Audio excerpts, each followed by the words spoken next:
Assalamualaikum warahmatullahi wabarakatuh. Waalaikumsalam warahmatullahi. Alhamdulillahirabbil alamin. Asyhadu an la ilaha illallah wa asyhadu anna Muhammadan abduhu wa rasuluh. Pemirsa, kita berjumpa lagi dalam acara Dibacain Berita. Tentu berita-berita akan terus berdatangan dan kita perlu mempunyai pembanding atau cover both side. Maka acara Dibacain Berita menjadi hal yang dibutuhkan untuk sejarah Indonesia dan dinamika manusia. Silakan Bung Kameramen. Baik Bung Alfian, ini ada berita dari bisnis.com 26 Juni 2022. Arab Saudi cabut aturan wajib hijab, tren rambut pendek jadi pilihan. Nah ini Bung Alfian, Arab Saudi ini kan sering dialamatkan kepada orang Islam bahwa kita karena mungkin Mekah atau Ka'bah kita ada di sana, tempat kiblat kita ada di sana. Ini gimana Bung Alfian? Kok jadi akhirnya sering Islam itu dikonotasikan sebagai Arab juga Bung Alfian oleh para aliran sesat?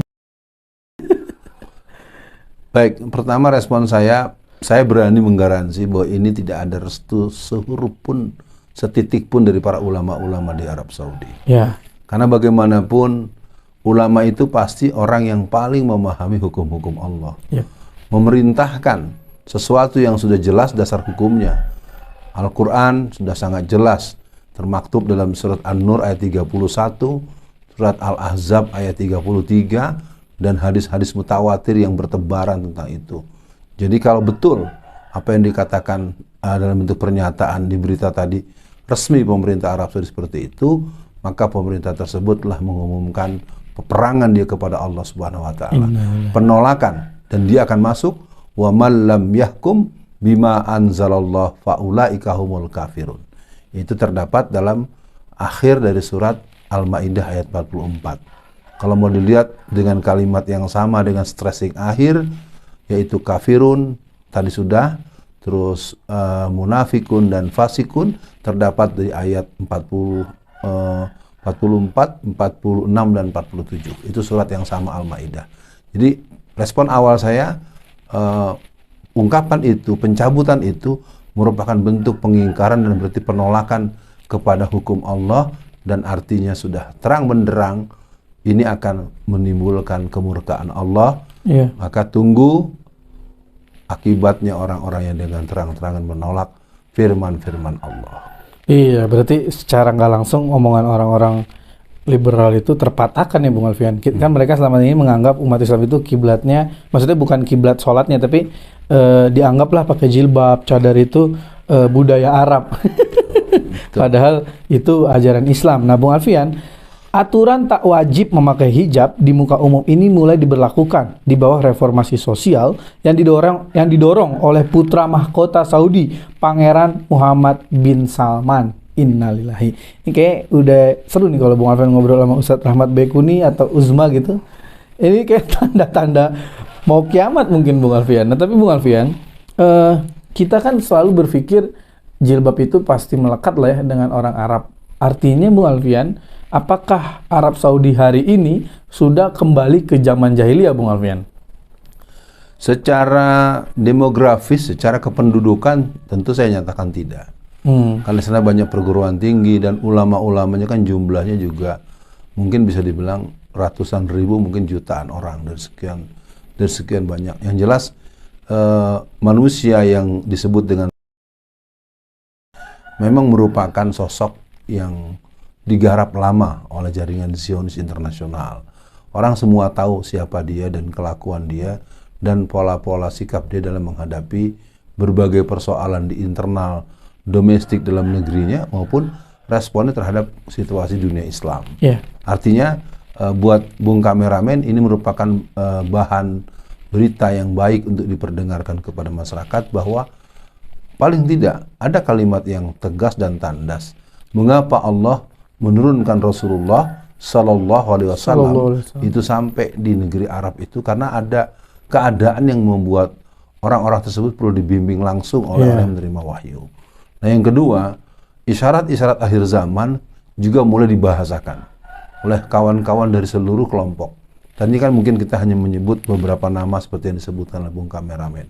Tapi saya mendengar kawan-kawan seperti Ustadz Syafiq Riza, Irfanda dan segala macam, semua sudah mulai berbahasa. Dan artinya memang karena dasarnya kuat, dasar hukumnya kuat. Artinya wilayah ini akan menjadi peringatan buat kita, maka kita tidak akan ikut orang yang mengikuti kemauan Dajjal atau titisan Dajjal atau cloning atau derivasi Dajjal.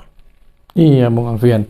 Itu ternyata Bung Alfian sebelum jilbab ini boleh lepas, ternyata dulu 21 di akhir 2021 Bung Alfian ada acara besar heboh ini dari CNBC Indonesia, heboh Arab Saudi gelar pesta dugem gede-gedean 4 hari. Aduh ya Allah. Nah ini Bung Alfian, apakah mungkin ini kayak misalkan kalau kita nih Bung Alfian, kita sekolah kita deket, jadi kita suka ngeremehin, berangkatin ntar aja lah, mepet masuk sekolah. Kayak rumah kita deket masjid, ntar aja lah, datangnya kalau udah komat. Nah karena saya pernah punya Bung Alfian temen orang Arab Saudi, ya mungkin kalau lagi kuliah mungkin dia agak nakal ya, tapi ini lagi bercanda dengan dia bilang, ya gua mah enak kalau nakal, tinggal umroh. Itu Bung Alfian, kata itu pernah saya dengar langsung dari mulutnya, tapi mungkin itu bercanda. Tapi apa respon Bung Alfian? Ya kadang-kadang kita yang dekat dengan masjid atau yang dekat dengan Mekah atau dekat dengan Ka'bah, kadang-kadang justru malah meremehkan, menggampangkan. Ini gimana Bung Alfian? Ya dulu kan ada Abu Jahal, ada Abu Lahab dan Abu Jahat lainnya juga di sekitar Mekah dan Madinah. Iya. Jadi artinya sikap itu, pertama mereka tidak menolak Allah, kalau boleh kita sebut. Abu Jahat yang tadi, mereka menolak orang dengan sosok yang bernama Muhammad bin Abdullah. Itu kok dia, siapa dia? Nah itu kan ada satu bentuk itu.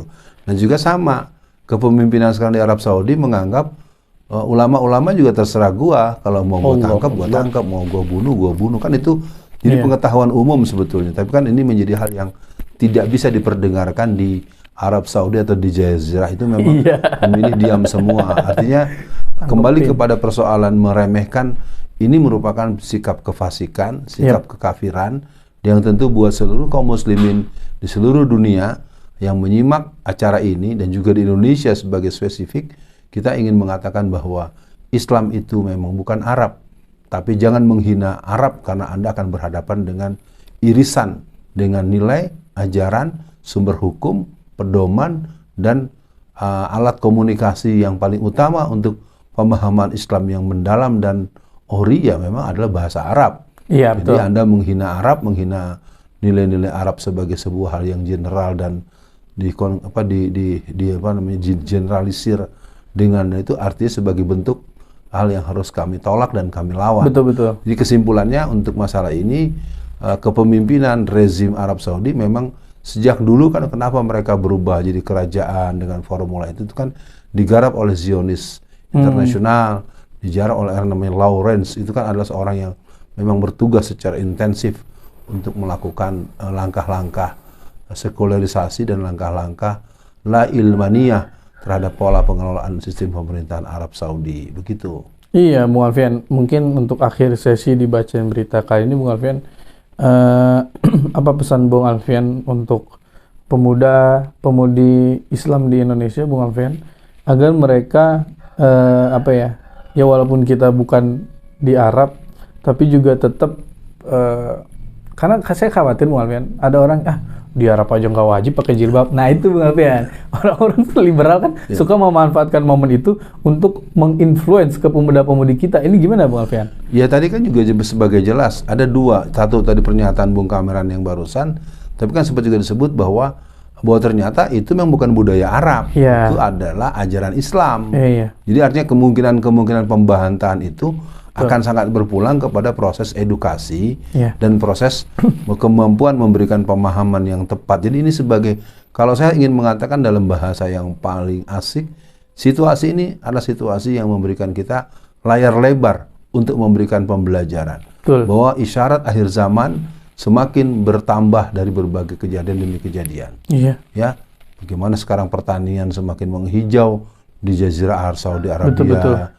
dan beberapa sungai-sungai yang mengering, bangunan dan tinggi, beberapa perkebunan-perkebunan kurma yang sudah tidak lagi berbuah kurmanya di beberapa tempat yang pernah disampaikan dalam hadis Rasulullah.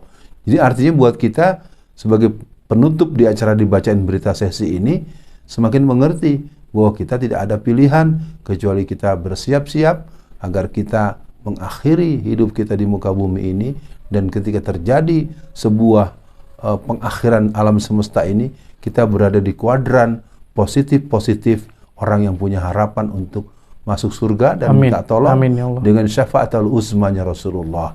Sekian pembacaan dibacain berita kali ini. Assalamualaikum warahmatullahi wabarakatuh. Waalaikumsalam warahmatullahi wabarakatuh.